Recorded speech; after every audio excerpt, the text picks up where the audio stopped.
Are you having problems with your TapTap Send app not working and you want to be able to fix this? Well, then this video is going to be perfect for you, because actually me myself, I had the exact same problem before, that it wasn't working for me, and I'm going to show you how I was able to fix it quite quickly. So basically what I did firstly was that I closed my TapTap Send app, and instead I went into my settings app on my phone, as you can see. So now on my settings app, I just scrolled down in here, and then I clicked on general. So I clicked on general, and as you can see, you should now be taken to a page very similar to this. Now on this page, just click on storage in here, and then wait for this page to completely load. And then when it's done loading, you're just going to swipe up in here and click on search. As you can see, just search for TapTap, as you can see, and just click on the app.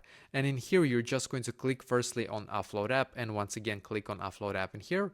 Just wait a couple of seconds and then click on the blue button here once again. So basically what you need to do now is to just wait for your TapTap Send app to completely update to the latest version. So I did this myself, and when it was done, I just went back into the app, and now it was working for me. So I hope that this will be able to fix it for you as well.